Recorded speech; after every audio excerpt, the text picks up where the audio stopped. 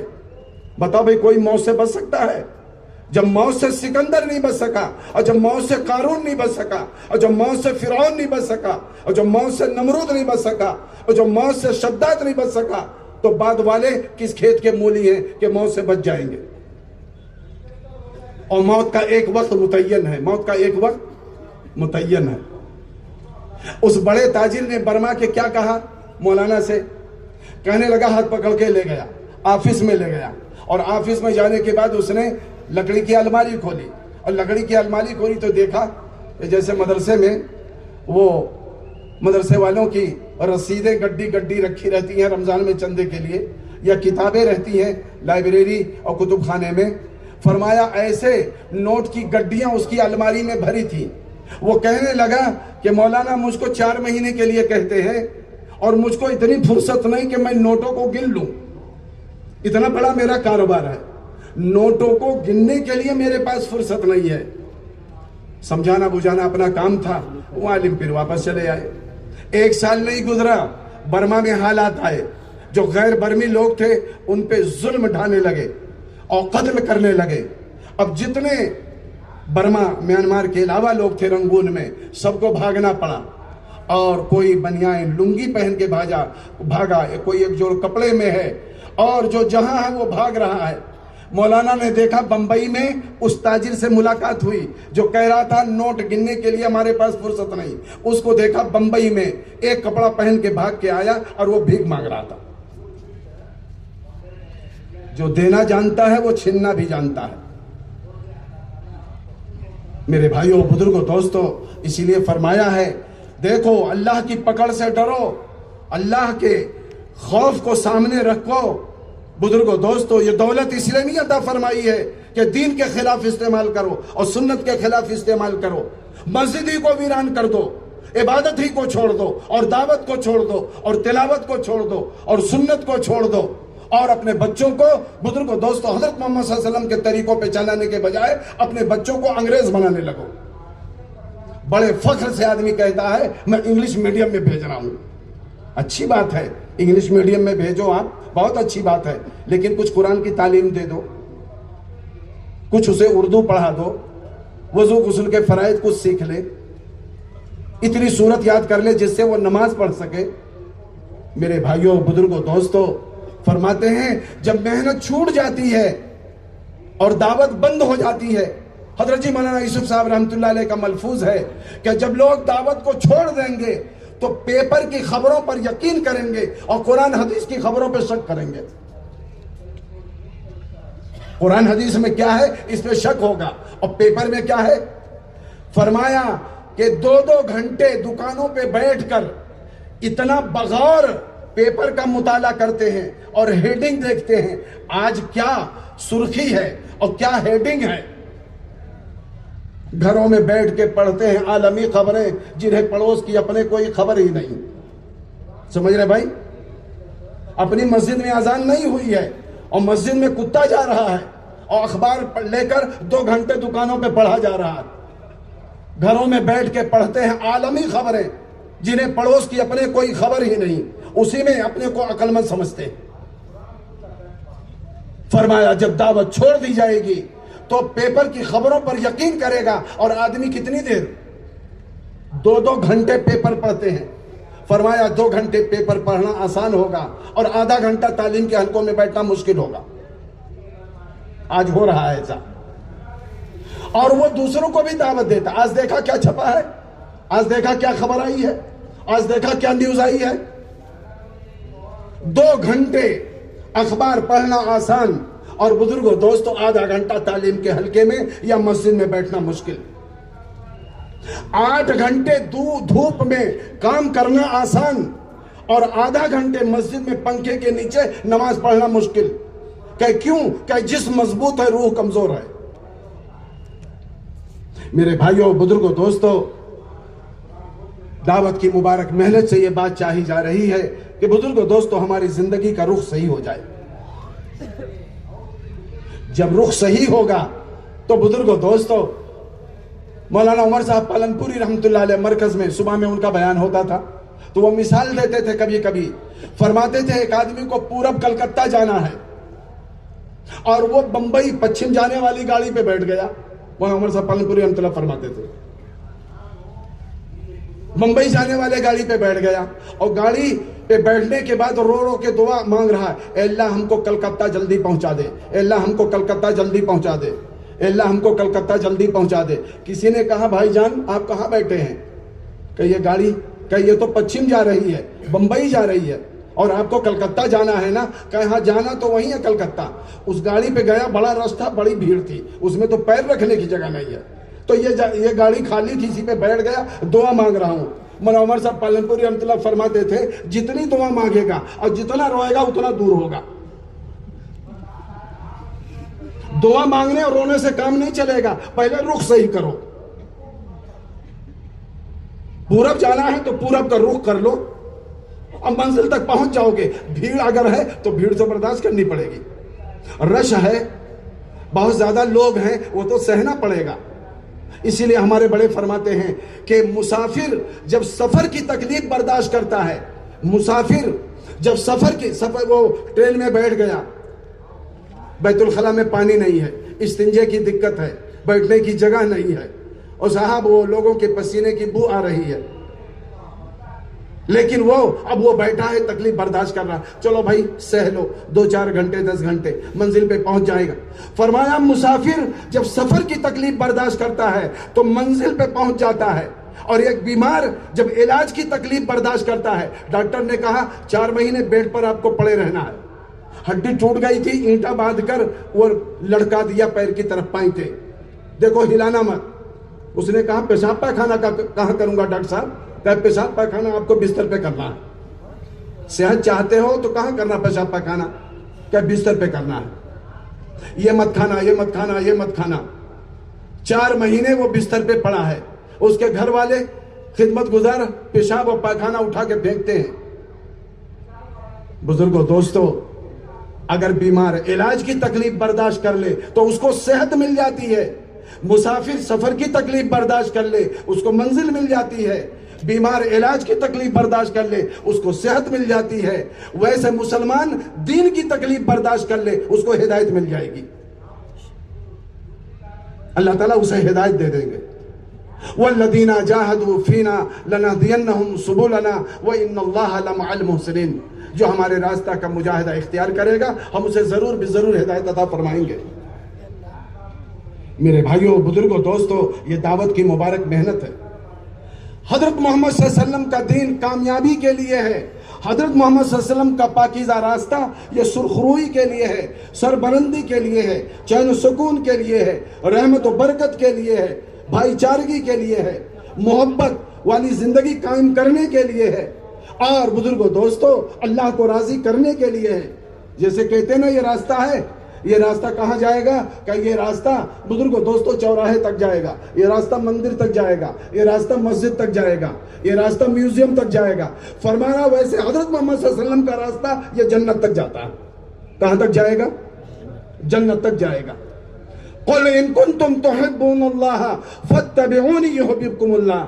فرما دیجئے اگر اللہ کی نگاہ میں محبوب ہونا چاہتے ہو تو پھر ہماری اتباع کرو. اتباع کس میں؟ ہماری اتباع کرو. جیسے نماز میں اتباع کرتے ہیں, جیسے روزے میں اتباع کرتے ہیں, جیسے حج و زکوٰۃ میں اتباع کرتے ہیں, ویسے دین کی محنت میں بھی ہم اتباع کریں. 5 وقتہ نمازوں کا ہمارا ایک امام ہوتا ہے, ہم اس کی اقتداء اور اتباع کرتے ہیں. ویسے 5 وقتہ نہیں, ہماری پوری زندگی کے امام ہیں حضرت محمد صلی اللہ علیہ وسلم. پوری زندگی میں ہر عمل کی اتباع کرنی ہے, چاہے شادی بیاہ ہو, چاہے خوشی غمی ہو, چاہے سفر حضر ہو, چاہے خلوت اور جلوت ہو, انفرادی اجتماعی زندگی ہو. میرے بھائیوں, بزرگوں, دوستوں, ہم کو اتباع کرنی ہے حضرت محمد صلی اللہ علیہ وسلم کی. میں نے اور جگہ بھی یہ بات عرض کی. بمبئی میں ایک صاحب نے شادی کی اور اس میں 4 کروڑ خرچ کیے. کتنے خرچ کیے؟ 4 کروڑ خرچ کیے. اور اس کے بعد سال نہیں گزرا بیٹی کا طلاق ہو گیا. شادی کرنے والے نے دین کو نہیں دیکھا تھا، اس کے بڑے فلیٹ اور ٹاور کو دیکھا تھا، 4 ویلر گاڑی کو دیکھا تھا، لڑکے کا گورا رنگ دیکھا تھا، اس کے جائیداد اور اس کی مالداری کو دیکھا تھا. لیکن یہ نہیں دیکھا تھا کہ جس لڑکے کے ساتھ میں بیٹی کو بھیج رہا ہوں یہ شرابی ہے کہ نہیں، جواری ہے کہ نہیں، اس کی غلط تو زندگی نہیں ہے، اس کے ناجائز تو تعلقات نہیں ہے. اور وہی ہوا، 1 سال نہیں گزرا بیٹی کا طلاق ہو گیا. بزرگوں دوستو کیا ہوا کہ 4 کروڑ روپے برباد ہو گئے. آج دن نہیں دیکھا جا رہا، مالداری دیکھی جا رہی ہے. میں اپنے بڑوں کی بات نقل کر رہا ہوں. حضرت نظام الدین بنگلے والی مسجد میں ہمارے ایک بڑے عالم تھے تو مثال دیا کرتے تھے، فرماتے تھے آج کل کی مالداری جو ہے نئے ماڈل کی مالداری ہے. کیا فرماتے تھے؟ آج کل کی مالداری کیسے ہے؟ نئے ماڈل کی مالداری. لوگوں نے پوچھا حضرت نئے ماڈل کی کیا مالداری؟ کہ نئے ماڈل کی مالداری یہ ہے اوپر سے مالدار نیچے سے قرضدار. سمجھ رہے؟ اوپر سے مالدار نیچے سے قرضدار. شادی میں دکھاوے کے لیے اتنا انتظام کر دیا اور خرچ کر دیا، لیکن 6 مہینے ہو گئے باورچی کا پیسہ نہیں ملا بھی. اور جو مزدوروں نے مزدوری کی تھی اس کا پیسہ ابھی باقی ہے. اور خرچ کتنا کیا؟ بہت زیادہ کیا. روز صبح شام دروازے پہ لوگ آتے ہیں. دین سادگی کا درس دیتا ہے.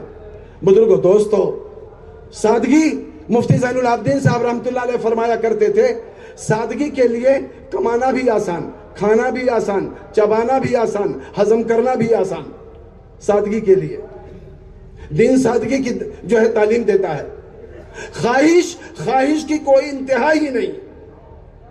آدمی کی خواہش لامحدود ہے. حضرت نظام الدین بنگلے والی مسجد میں ایک بزرگ فرماتے تھے دنیا کی چیزیں محدود ہیں اور انسان کی خواہش لامحدود ہے. انسان کی خواہش لامحدود اور دنیا کی چیزیں محدود. تو لامحدود خواہش کو محدود چیزیں کیسے پورا کر سکتی ہیں؟ ارے بھائی سمجھ میں آ رہی بات؟ انسان کی خواہش لامحدود اور دنیا کی چیزیں محدود، تو لامحدود خواہش کو محدود چیزیں کبھی پورا نہیں کر سکتی. 1 انار 100 بیمار، کون انار کو کھائے گا؟ کرسی ایک ہے اور چاہنے والے ہزاروں ہیں، کس کو کرسی ملے گی؟ حضرت مولانا صاحب دامت برکاتہم نے بیان میں فرمایا بعض دفعہ لوگ عاجز ہو کے کیا کہتے ہیں، حکومت بدلو تو حالت اچھی ہو جائے گی، حکومت بدلو تو حالت اچھی ہو جائے گی. فرمایا یہ غلط بات ہے. حکومت بدلو تو حالت اچھی ہو جائے گی یہ بات غلط ہے. اپنا یقین اور عمل بدلو تو حالت اچھی ہو جائے گی. فرمایا حکام کو مت دیکھو، اللہ کے احکام کو دیکھو. حکام سے اس کا کوئی تعلق نہیں ہے. یہ دیکھو ہماری زندگی میں اللہ کا حکم ہے یا نہیں ہے، ہم دین پہ ہیں یا نہیں ہے، ہم حضرت محمد صلی اللہ علیہ وسلم کے طریقے پہ ہیں یا نہیں ہے. ایک موقع پہ فرمایا بعض لوگ کہتے ہیں کہ اگر وزیر صاحب نے چاہ لیا تو کام ہو جائے گا، زبانوں سے بات نکل جاتی ہے. فرمایا کہ اللہ تعالیٰ نے بزرگوں دوستو حضرت سلیمان علیہ السلام کو ایسی بادشاہت عطا فرمائی تھی کہ سلیمان علیہ السلام کے بعد ایسی بادشاہت کسی کو نہیں ملی. چیونٹی کی زبان سمجھ رہے ہیں، ہدہد کی زبان سمجھ رہے ہیں، جنات کی زبان سمجھ رہے ہیں، اور چرند پرند درند کی زبان سمجھ رہے ہیں. جنات کام میں لگے ہوئے ہیں، بیت المقدس کی تعمیر کروا رہے ہیں عصا لے کر کھڑے ہو کر، اور اس کے بعد جنات ہزاروں کی تعداد میں کام میں لگے ہوئے ہیں. سلیمان صلی اللہ علیہ وسلم کے زندگی پوری ہو گئی، موت کا وقت آ گیا. فرشتہ آیا، فرشتے نے کہا اللہ نے بھیجا ہے آپ کی روح نکال لی ہے. تفسیروں میں لکھا ہے. تو سلیمان صلی اللہ علیہ وسلم کہنے لگے کہ جاؤ، واپس جاؤ اللہ کی بارگاہ میں اور یہ کہہ دو اللہ سے کہ 1 سال کی ہمیں مہلت دے دیں اور 1 سال میں بیت المقدس جو ہے یہ تعمیر ہو جائے گی اور 1 سال کے بعد ہماری روح نکالی جائے. فرشتہ واپس گیا. اللہ رب العزت سے اس نے یہ عرض کیا کہ سلیمان صلی اللہ علیہ وسلم یہ فرما رہے ہیں. میرے بھائیوں بزرگوں دوستو، اللہ رب العزت نے ارشاد فرمایا کہ سلیمان سے جا کے کہہ دو کہ 1 منٹ کی مہلت نہیں ملے گی. کتنی؟ 1 منٹ کی مہلت نہیں ملے گی. ہاں کام ہو جائے گا، روح نکال لیا جائے گا اور وہ عصا پر ٹیک لگا کے کھڑے رہیں گے، اور جب کام مکمل ہو جائے گا تو دیمک عصا کو کھا جائے گا، اور اس کے بعد سلیمان علیہ السلام گریں گے۔ جنات کو 1 سال کے بعد پتہ چلے گا کہ ان کا انتقال ہو گیا، کام پورا ہو جائے گا، لیکن مہلت نہیں ملے گی۔ جب سلیمان علیہ السلام کو مہلت نہیں ملی تو بتاؤ دنیا میں کس کو مہلت ملے گی؟ تو میں اس پہ عرض کر رہا تھا، خوش ہو کر اللہ نے بادشاہت دی تھی۔ ایسے گھوڑے تھے جو زمین میں دوڑتے تھے، ہوا میں اڑتے تھے اور پانی میں تیرتے تھے۔ کون؟ سلیمان علیہ السلام کے تفسیروں میں لکھا ہے۔ اور 5 لاکھ، ایک روایت کے مطابق سلیمان علیہ السلام کے ممبران پارلیمنٹ جو تھے 5 لاکھ کرسیاں تھیں۔ کتنی تھیں؟ آج دنیا میں کسی حکومت کے پاس MP کی سیٹ 5 لاکھ نہیں ہے۔ 5 لاکھ کا مجمع بزرگوں دوستو ہوا لے کر اڑے تو بزرگوں دوستو یہ کتنا مجمع ہوگا؟ 20-25 ہزار کا مجمع ہے، 30 ہزار کا مجمع ہے۔ اگر اتنا بڑا مجمع ہوا میں اڑے تو کیا کیفیت ہوگی؟ اور جب 5 لاکھ لوگ ہوا لے کے اڑے تو بزرگوں دوستو کیا کیفیت ہوگی؟ ابھی دنیا والوں نے ایسا کوئی جہاز ایجاد نہیں کیا ہے جس پہ بزرگوں دوستو 8-9-1000 سے زیادہ لوگ بیٹھتے ہوں۔ سمجھ رہے؟ 5 لاکھ لے کے ہوا اڑتی تھی۔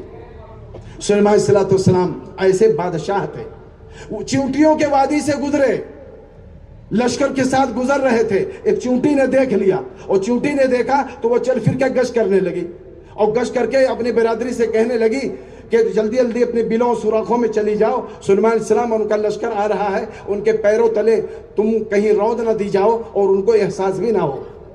حتی اذا اتوا علی وادی النمل، جب چونٹیوں کی وادی پہ پہنچے، قالت نملۃ، چونٹی نے کہا یا ایھا النمل ادخلوا مساکنکم لا یحطمنکم سلیمان وجنودہ وہم لا یشعرون۔ سلیمان علیہ السلام جب آئے تو چونٹی کی آواز کو سن لیے۔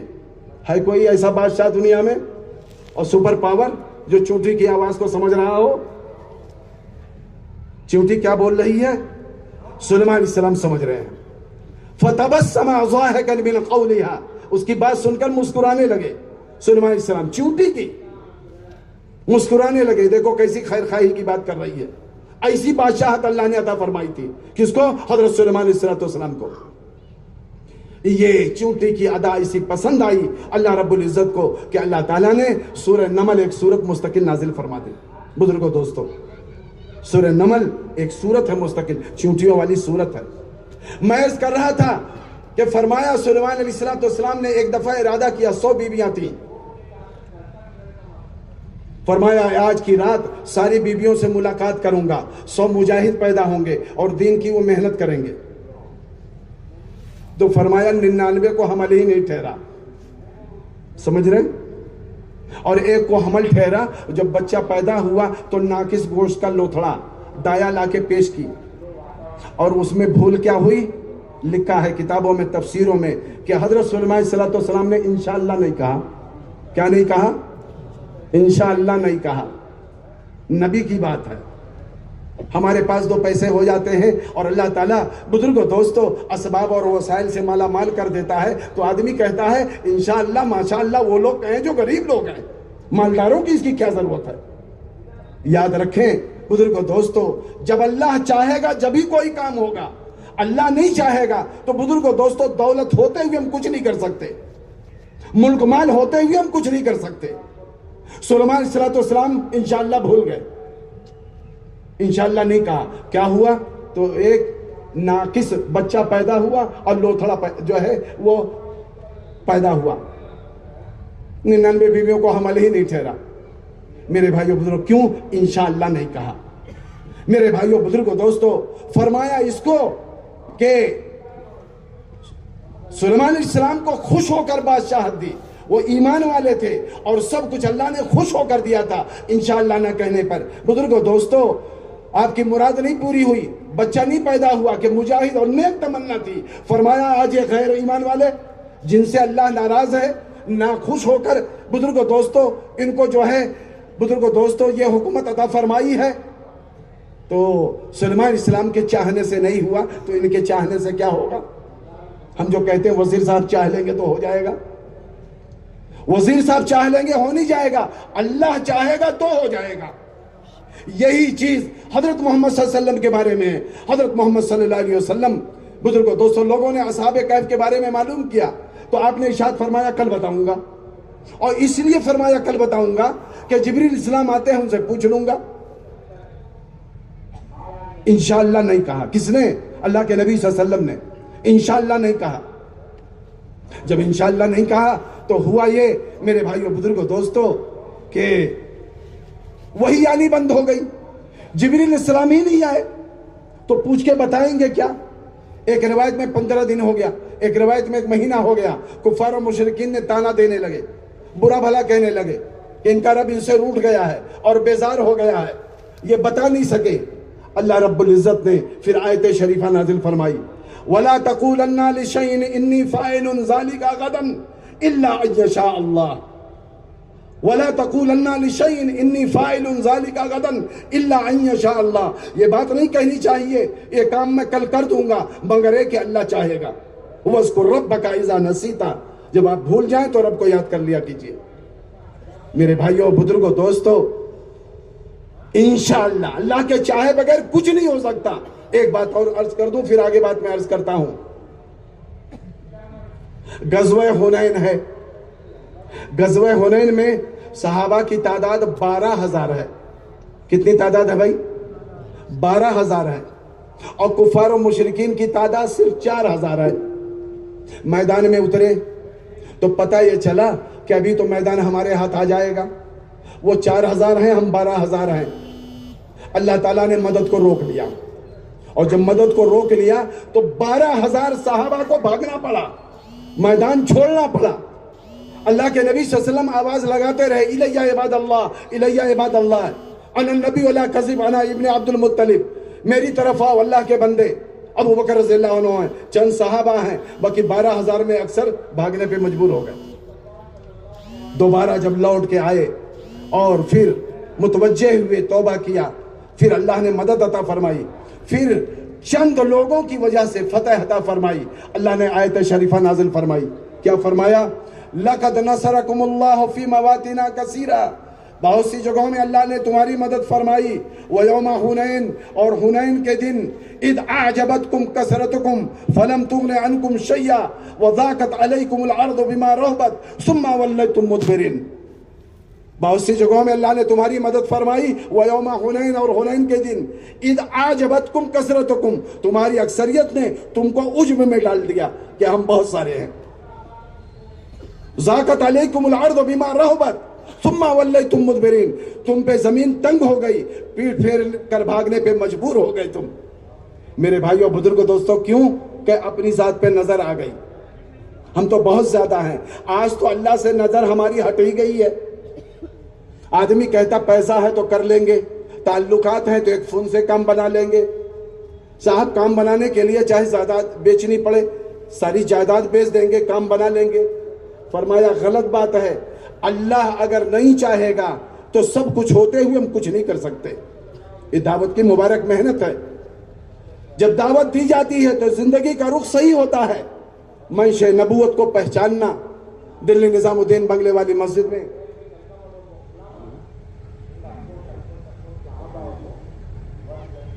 درود شریف پڑھ لیجیے. اللہم صلی علی سیدنا مولانا.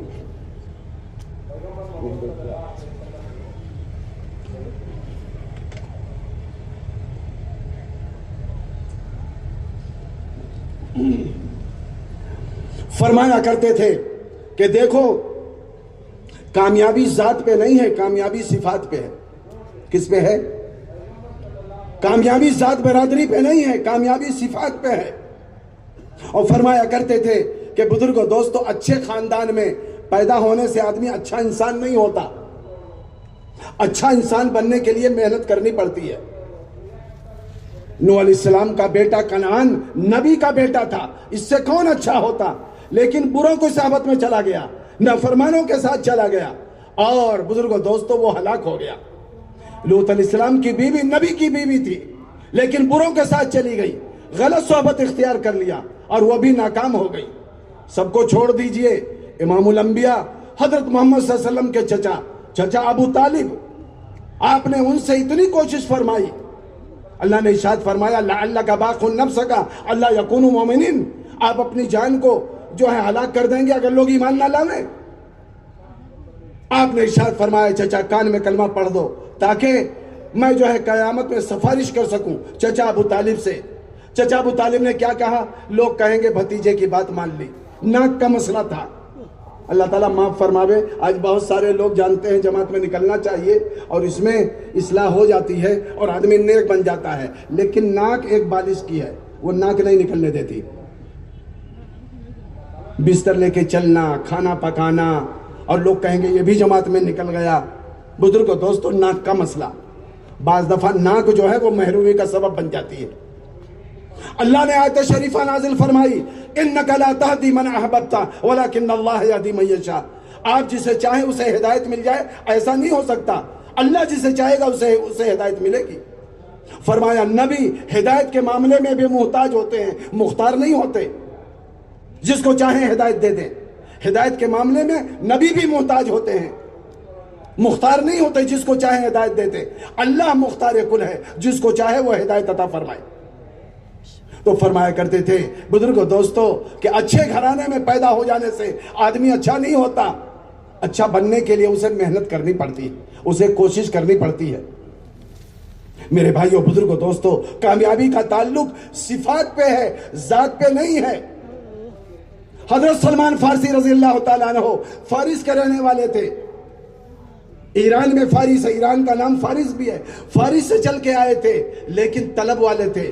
نبی پاک صلی اللہ علیہ وسلم کی خدمت میں پہنچے، لمبا واقعہ ہے، بڑی مشقتیں برداشت کی، لیکن اطاعت کی وجہ سے اور خدمت کی وجہ سے، منشا نبوت کو پہچاننے کی وجہ سے اتنے قریب ہو گئے، اتنے قریب ہو گئے کہ ایک دفعہ حدیث شریف میں ہے، مہاجر صحابہ کہنے لگے کہ یہ سلمان ہم مہاجروں میں سے ہیں، انصار مدینہ کہنے لگے سلمان ہم انصاریوں میں سے ہیں۔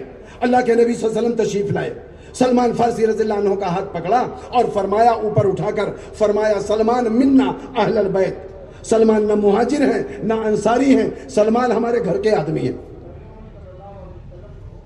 ضابطہ بنایا، صفات کی بات ہے، مکے کے نہیں تھے، مدینے کے نہیں تھے، فارس کے رہنے والے تھے، فرمایا سلمان منا اہل البیت۔ میرے بھائیوں بزرگوں دوستو، حضرت سلمان رضی اللہ تعالیٰ عنہ اتنے قریب ہو گئے۔ میں کر رہا تھا بات تو صفات کی ہے، مسجد نبوی کے مؤذن کے لیے اذان دینے کی خدمت کے لیے بڑے بڑے خوبصورت حسین و جمیل اور مکے کے لوگ بزرگوں دوستوں موجود تھے، لیکن اللہ کے نبی صلی اللہ علیہ وسلم نے کالے کلوٹے اور بلال حبشی رضی اللہ عنہ کو مسجد نبوی کا مؤذن بنایا۔ نہ کالے کو دیکھے نہ گوری کو دیکھے، پیا جس کو چاہے سہاگن وہی ہے۔ مسئلہ یہ ہے کہ بزرگوں دوستوں صفات والا کون ہے؟ صورت نہیں دیکھی جاتی، سیرت دیکھی جاتی ہے۔ سیرت ان کی اچھی ہے، توحید میں زیادہ ستائے گئے ہیں، مسجد نبوی کے مؤذن بنائے گئے۔ ہمارے ایک بزرگ نے مثال دی، دارالعلوم دیوبند کے اندر ہمارے ایک استاذ تھے، تو دارالحدیث میں کبھی کبھی وہ فرمایا کرتے تھے تمثیل سے تفہیم میں تسہیل ہوتی ہے، مثال دینے سے بات سمجھنے میں آسانی ہوتی ہے، تو مثال دیا کرتے تھے۔ فرمایا ایک آدمی عطر خریدنے جاتا ہے عطر فروش کے ہاں، تو بزرگ دوستو فرمایا عطر خرید لیا، لیکن اس کو 2-4 خالی شیشی چاہیے تھی، تو خالی شیشی عطر بیچنے والا بلا پیسے کے دے دیتا ہے، یا اگر لیتا ہے تو 2-4 روپے لے کے 2-4 شیشی دے دیتا ہے کہ خالی بوتل ہے۔ کہ لیکن اگر خش لیا ہے، مشک امبر لیا ہے اور اسی طریقے سے اصلی عود لیا ہے، کہتے ہیں 1 تولہ 10,000 اور 1 تولہ 5,000، 1 تولہ 20,000۔ بزرگوں دوستوں کہیں کیوں، اس کی کیا خاصیت ہے؟ کہ اصل میں اس شیشی میں جو بھرا گیا عود ہے یہ اس کی قیمت ہے۔ فرمایا انسان سر سے لے کے پیر تک خالی شیشی ہے، اس کی کوئی قیمت نہیں اللہ کے نزدیک۔ اس کی قیمت جب ہوگی صفات سے ہوگی، اگر اس کی زندگی میں کلمے والا یقین ہے، اس کے اندر خشوع والی نماز ہے، اس کی زندگی کے اندر علم الہی کا نور ہے، ذکر الہی اللہ کا دھیان ہے، اس کی زندگی میں صبر ہے، اس کی زندگی میں شکر ہے، اس کی زندگی میں اکرام ہے، اس کی زندگی میں ایثار ہے، اس کی زندگی میں احسان ہے، اس کی زندگی میں تقوی اور توکل ہے، اس کی زندگی کے اندر خوف خدا ہے، اس کی زندگی کے اندر جنت کا شوق ہے، اور اس کی زندگی کے اندر جہنم کا خوف ہے، اس کی زندگی کے اندر حب اللہ حب رسول صلی اللہ علیہ وسلم ہے، بزرگوں دوستو فرمایا اگر یہ صفات ہیں تو پھر یہ انسان ان صفات کی وجہ سے اللہ کی نظر میں قیمتی ہے۔ حضرت مولانا ابو الحسن علی ندوی اور رحمت اللہ علیہ نے اپنی کتاب میں یہ لکھی، میں نے پڑھا، فرمایا اگر ان صفات سے کوئی خالی ہے اور صرف کماتا کھاتا ہے، کتنے بڑے گھرانے کا آدمی ہو اور کتنا بڑا عہدیدار ہو اور کتنا کوالیفائڈ کیوں نہ ہو، ان صفات سے اگر خالی ہے اور صرف ریال اور ڈالر کو سب کچھ سمجھتا ہے، مولانا علی میاں صاحب رحمۃ اللہ نے لکھا ہے کہ یہ دیکھنے میں انسان ہے ورنہ یہ حقیقت میں دو ٹانگوں والا جانور ہے۔ اگر ان صفات سے خالی ہے، فرمایا دیکھنے میں انسان ہے ورنہ حقیقت میں یہ دو ٹانگوں والا، دو پیروں والا جانور ہے۔ مولانا علی میاں صاحب کی بات نقل کر رہا ہوں۔ ہم سوچ لیں ہماری زندگی کا مقصد کیا ہے؟ میرے بھائیوں، بزرگوں، دوستوں، میں نے عرض کیا حضرت نظام الدین بگلے والی مسجد میں ہمارے ایک بزرگ فرمایا کرتے تھے، آج کا تو ماحول بن گیا ہے اور آج یہ رواج بن گیا ہے، سب کو پیسہ چاہیے، عیسیٰ پیر نہ موسیٰ پیر، سب سے بڑا ہے پیسہ پیر۔ عیسیٰ پیر نہ موسیٰ پیر، سب سے بڑا ہے پیسہ۔ ہم پیسے کے غلام ہو گئے، ہم خواہش کے غلام ہو گئے، ہم رواج کے غلام ہو گئے، ہم فیشن کے غلام ہو گئے۔ وہاں الیاس صاحب رحمت اللہ علیہ فرمایا کرتے تھے کہ بزرگوں دوستو، اسلام کو یہود و نصارہ سے اتنا نقصان نہیں پہنچے گا جتنا مسلمانوں سے پہنچے گا۔ یہ مسلمان بزرگوں دوستو اسلام میں اپنی ذلت محسوس کرے گا، اسلام میں بزرگوں دوستو اپنی حقارت محسوس کرے گا، سنتوں کے چلنے میں یہ اپنے کو کمتر محسوس کرے گا۔ فرمایا جو سنتوں کو اپنانے میں شرمائے وہ سنتوں کو بٹانے والا ہے۔ یہ دعوت کی مبارک محنت بزرگوں دوستو، ایمان تو اندر کا مایا ہے، اندر کی مایا ہے ایمان، ایمان کا مظہر اتباع سنت ہے۔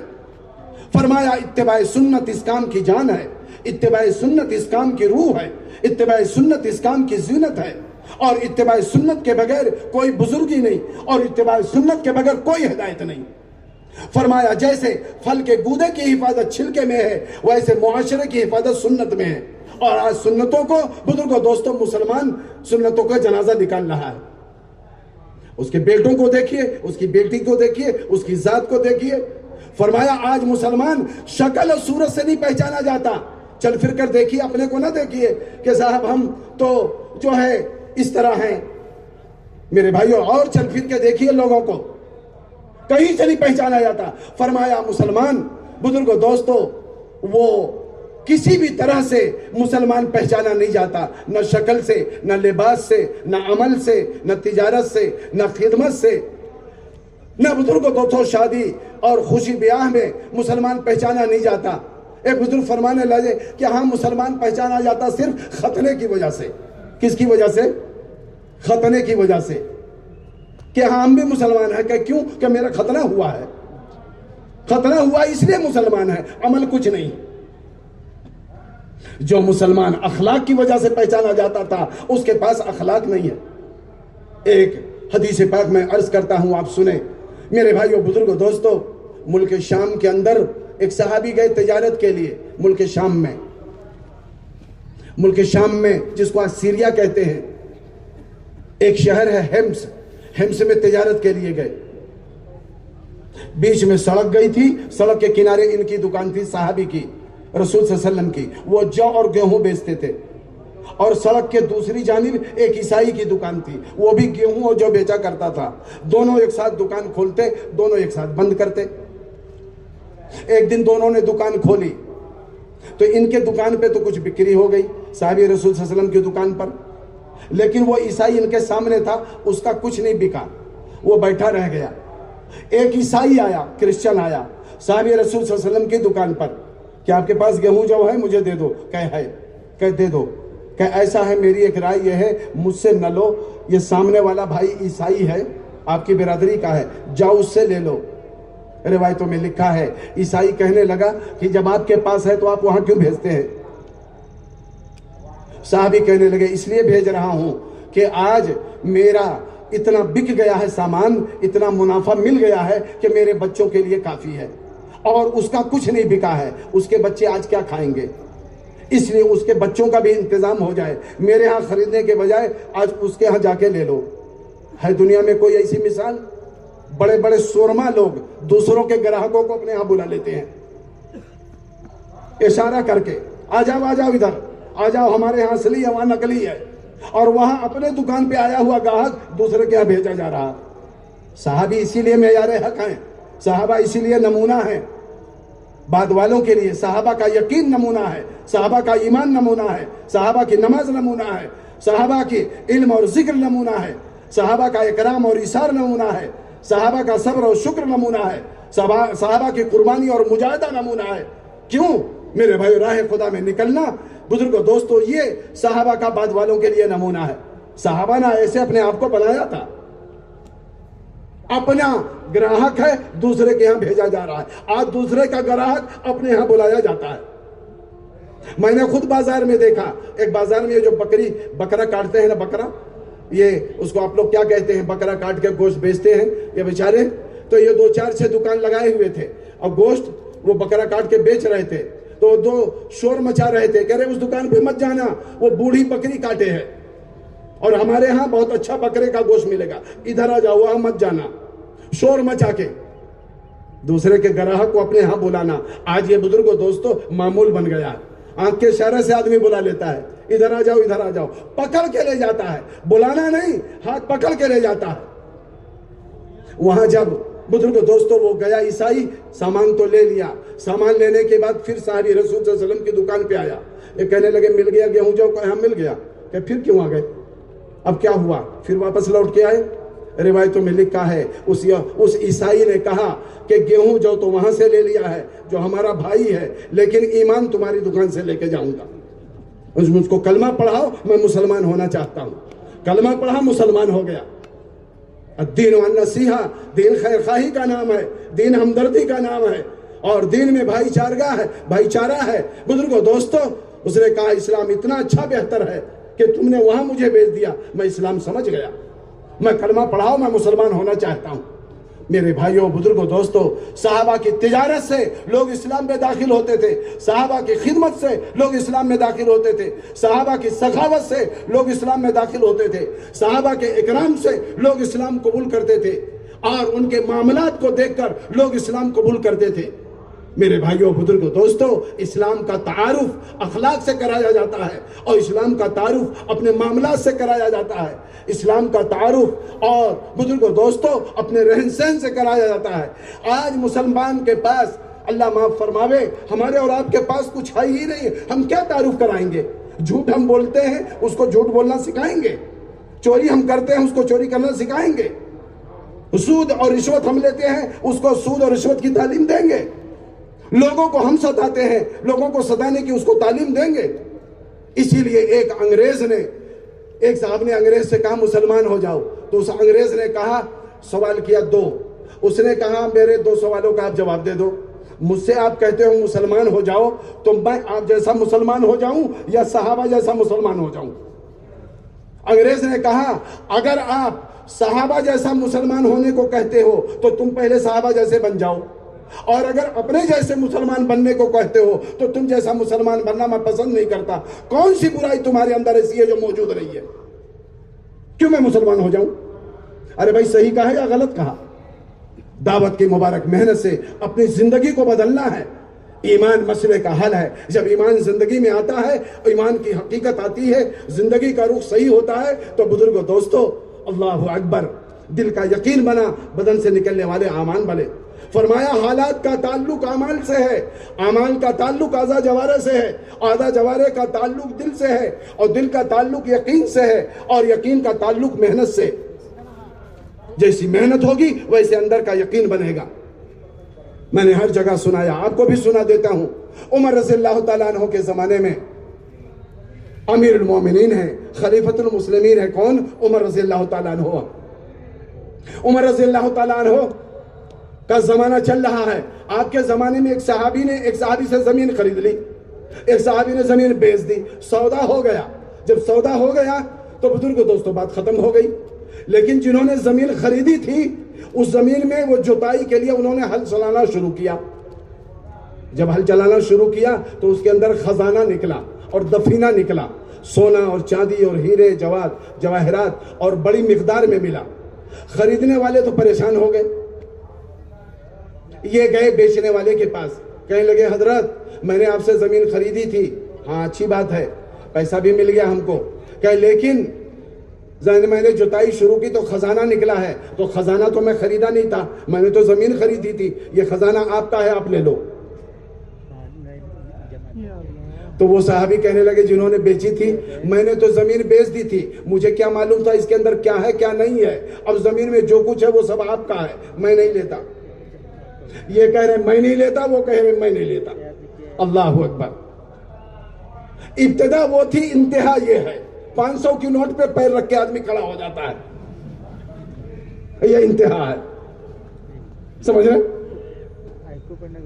میرے بھائیوں بزرگوں دوستو، اسلام یوں ہی نہیں پھیلا، بزرگوں دوستو، اخلاق سے، معاملات سے یہ معاملہ ہے، لین دین ہے۔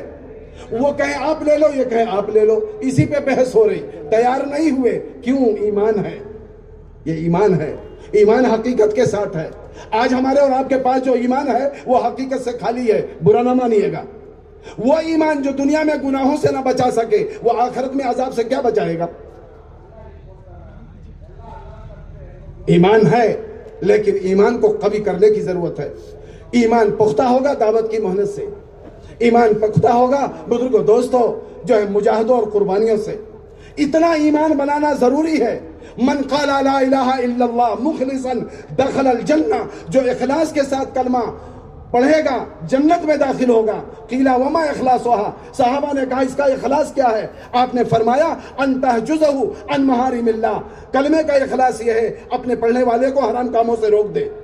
فرمایا اگر کوئی حرام کام سے نہیں رک رہا ہے تو یہ سمجھ لے ابھی کلمے کا اخلاص ہمارے اندر نہیں آیا ہے، ابھی ہم نے کلمہ نہیں سیکھا ہے۔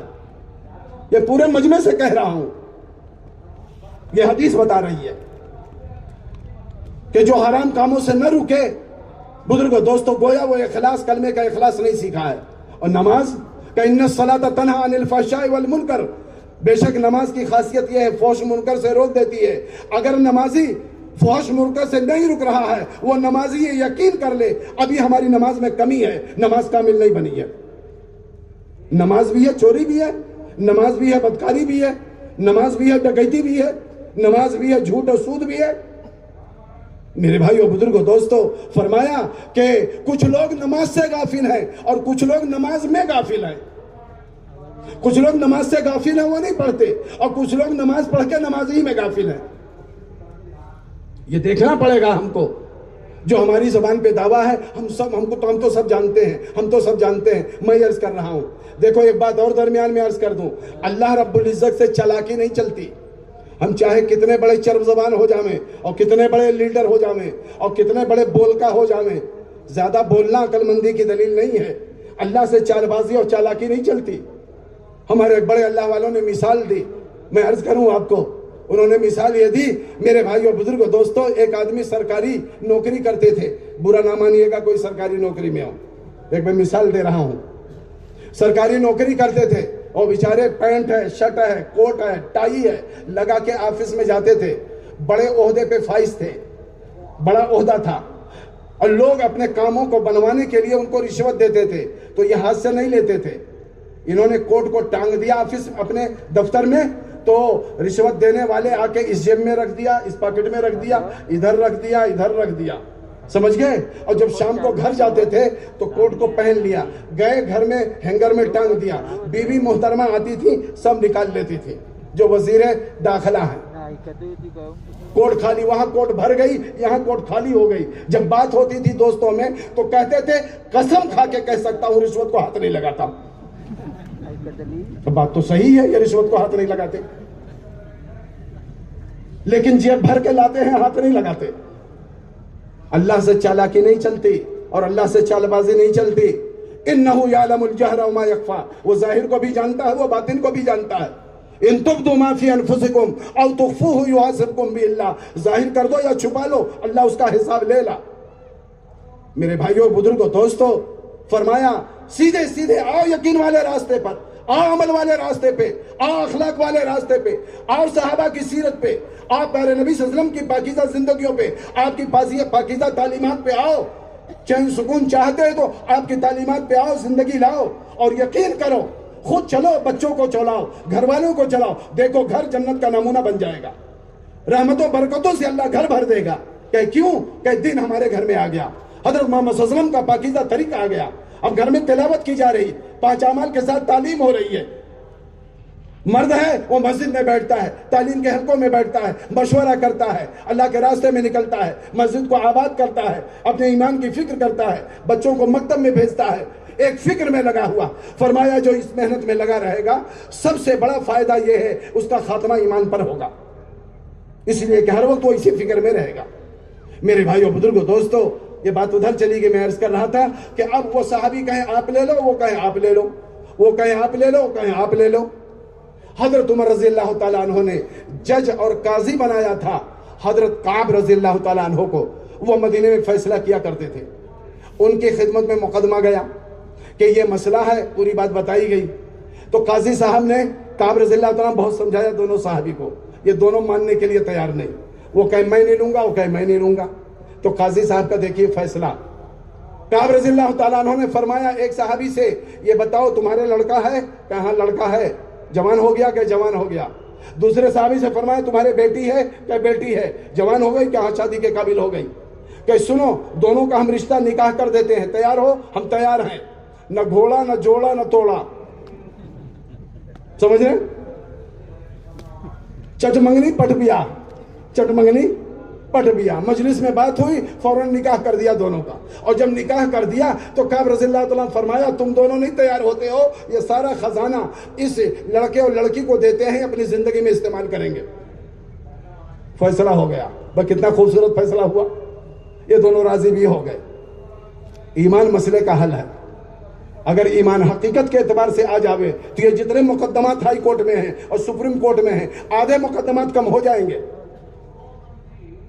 ہمارے ایک وکیل تھے یو پی کے، تو وہ جب ان کے پاس کوئی مقدمہ لے کے آتا تو وہ پہلے کہتے بھائی میری شرط یہ ہے کہ میرے ساتھ 3 دن لگانا پڑے گا اور شب گزاری میں اتنے دن آنے پڑیں گے۔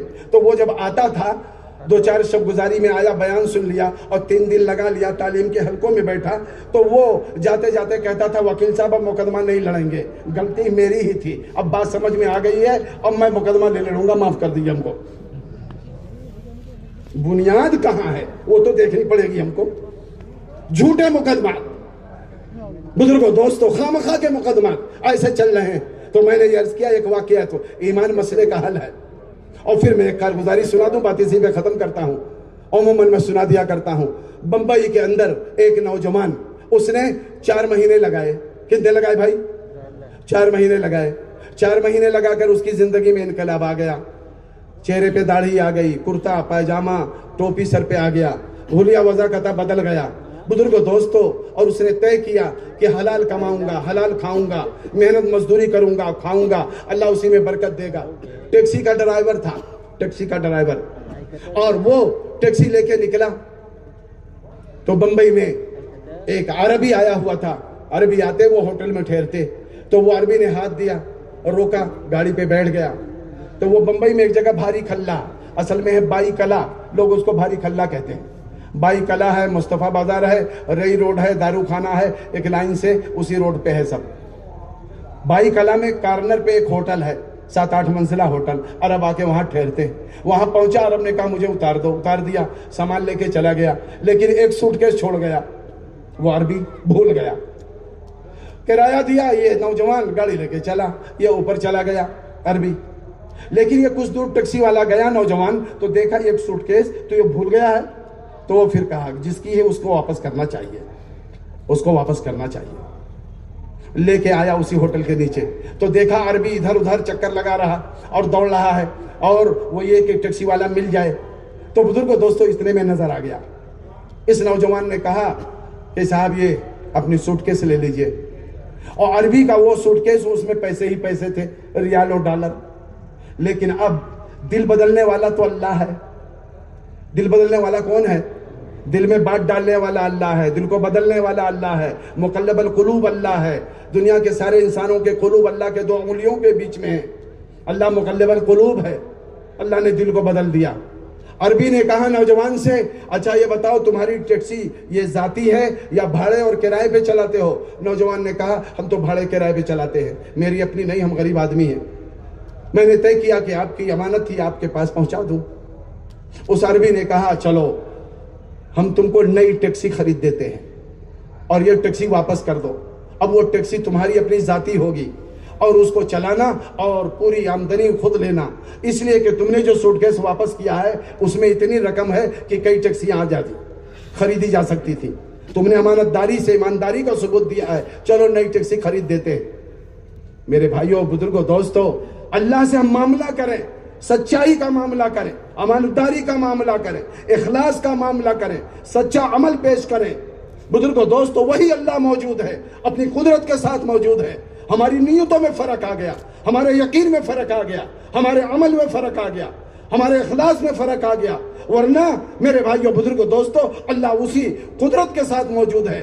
ہم اخلاص والا عمل تو پیش کر کے دیکھیں، ہم سچی نیت کے ساتھ عمل تو کریں، اللہ کو راضی کرنے کے جذبے ساتھ دیکھیں وہ کیسی ہماری زندگی بناتا ہے، ہمارے حالات کیسے درست کرتا ہے۔ لیکن ہم بقول حضرت مولانا یوسف صاحب رحمۃ اللہ فرمایا کرتے تھے کہ بزرگوں دوستوں آدمی جو چاپلوسی والی عبادت پیش کرتا ہے تو اللہ پسند نہیں کرتے، فرمایا اخلاص والا اللہ عمل پسند کرتا ہے، اغراض والے عمل سے اللہ خوش نہیں ہوتا۔